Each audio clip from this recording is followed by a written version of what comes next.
गाजर का हलवा तो आप सभी ने खाया होगा, लेकिन आज गाजर से कुछ अलग बनाना मैं आपको सिखाऊंगी। क्या बनाने वाली हूँ, आइए मेरे साथ वीडियो को बिना स्किप किए लास्ट तक बने रहें। हेलो फ्रेंड्स, मैं निशु आपके अपने चैनल देसी जायके में आपका स्वागत करती हूँ। सबसे पहले मैंने यहाँ पे गाजर ले ली हैं। उसके बाद हम इनको धुल के अच्छे से छील लेंगे। अच्छे से इनका छिलका उतार लें इस तरीके से। गाजर यहाँ पे कोई भी चल सकती है, पतली वाली गाजर भी चल सकती हैं और जो मोटी हलवे वाली गाजर आती हैं वो उनका भी आप यूज कर सकते हैं। उनको अच्छी तरीके से क्लीन करके और छील के इस तरीके से रख लें। उसके बाद आप इसको इस तरीके से कट कर लें। गाजर को आपको यहाँ पे सिर्फ रफली कट करना है, कोई फाइन कट नहीं करना है, बस रफली कट कर ले इसी तरीके से।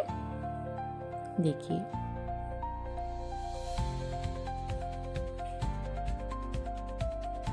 सर्दियों के मौसम में गाजर का हलवा लोग बहुत पसंद करते हैं, लेकिन फ्रेंड्स आप यकीन मानिए, अगर आप इस मिठाई को बना के देखेंगे तो आप बार बार बनाएंगे। बहुत ही टेस्टी बनके तैयार होती है।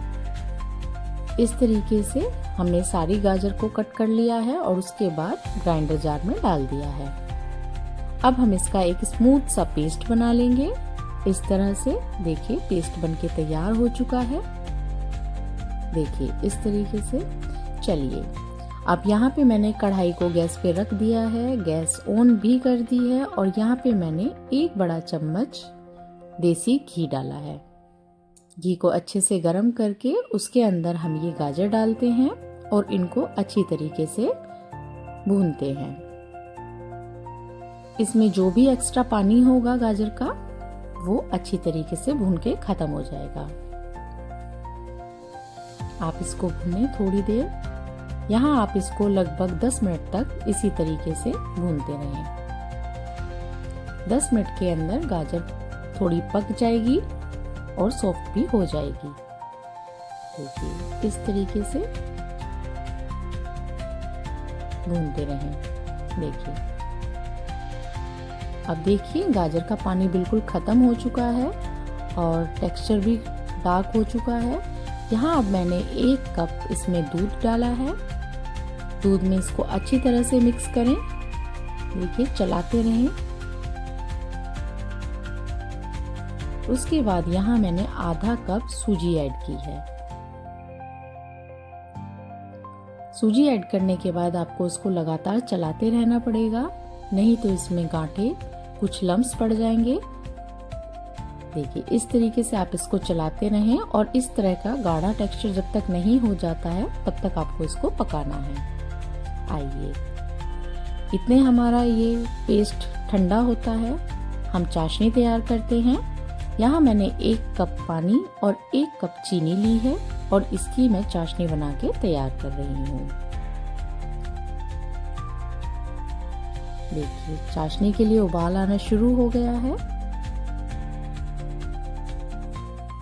चाशनी बना लें। देखिए चाशनी बनके तैयार हो चुकी है। अब स्टफिंग तैयार करते हैं। यहाँ मैंने कुछ ड्राई फ्रूट, थोड़ा सा गोले का बारूदा और उसके अंदर थोड़ी सी मलाई ऐड की है और इसको अच्छी तरीके से मिक्स करने के बाद मैंने इसको गाढ़ा सा एक पेस्ट बना लिया है। देखिए इस तरीके से मलाई डालने से इसकी एक अच्छी बाइंडिंग आ जाती है। यहाँ मैंने इसलिए मलाई का यूज किया है। अब देखिए जो हमारा पेस्ट बनके तैयार हुआ था, जो मिक्सचर हमने बनाया था गाजर, सूजी और दूध का, वो भी ठंडा हो चुका है। तो आइए अब हम इनकी बॉल्स बनाते हैं। देखिए इस तरीके से। अगर आप चाहें तो आप ये जो मिक्सचर हमने बना के तैयार किया है इसको अच्छा सा मथे और उसके बाद एक डो तैयार कर लें इसका। उसके बाद हम इसके अंदर थोड़ी सी स्टफिंग भरेंगे। देखिए इस तरीके से साइड से मोड़ते जाएंगे और इसको अच्छी तरीके से बंद कर देंगे। देखिए और अब हम इसको एक बोल की शेप देंगे। देखिए इसी तरीके से आपको शेप देनी है इसको। देखिए इस तरीके से बनके तैयार हो चुकी है ये बॉल मेरी। इसी तरीके से आपको और सारी बॉल्स तैयार करनी है। पहले इन बॉल्स को बना के अच्छे से रख लें। फ्रेंड्स, मेरी आपसे रिक्वेस्ट है कि अगर आपको मेरी वीडियो अच्छी लगती हैं तो प्लीज़ उनको लाइक करें, शेयर करें और उन पर कमेंट ज़रूर करें और मेरे चैनल को सब्सक्राइब करें। देखिए दूसरा मैं आपको बना के दिखा रही हूँ। इसी तरीके से आप स्टफिंग इस पर फिल करें और उसके बाद इसको बंद कर दें और इसको एक बॉल की शेप दें। हल्के हाथ से इसको बॉल की शेप दें, दबाना नहीं है। बहुत ही हल्के हल्के हाथ से इसको इसी तरीके से रोल करते जाएं।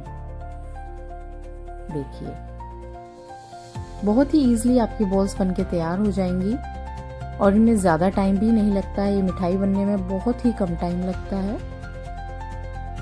मैंने गैस पे कढ़ाई रखी है और यहाँ पे मैंने रिफाइंड ऑयल का इस्तेमाल किया है और देखिए ऑयल गर्म हो चुका है। यहाँ पे हमें गैस का फ्लेम लो टू मीडियम रखना है, हाई फ्लेम नहीं रखना है। और जो हमें ये बॉल्स पकाने हैं ये मीडियम फ्लेम पे ही पकाने हैं। शुरू के 1 से 2 मिनट तक आप इनको बिल्कुल भी टच ना करें। 2 मिनट बाद आप एक कड़छी की हेल्प से इसको हल्का हल्का हिलाएं, नहीं तो ये बहुत ही सॉफ्ट होते हैं तो इनमें दरार आ जाएगी और ये कढ़ाई में ही टूट जाएंगे। देखिए अब इनका कलर चेंज हो चुका है। हल्का हल्का इनको हिलाएं और उसके बाद गोल्डन ब्राउन होने तक पकाने के बाद इनको आप निकाल लें। देखिए इस तरीके से ये कलर आपको रखना है। कितना अच्छा कलर आया है। और अब हम इन्हें चाशनी में डाल देंगे। जो चाशनी हमने बना के तैयार की थी वही। तो देखिए गाजर से बने गुलाब जामुन कितने टेस्टी लगते हैं, आपके सामने है, जरूर से ट्राई करना।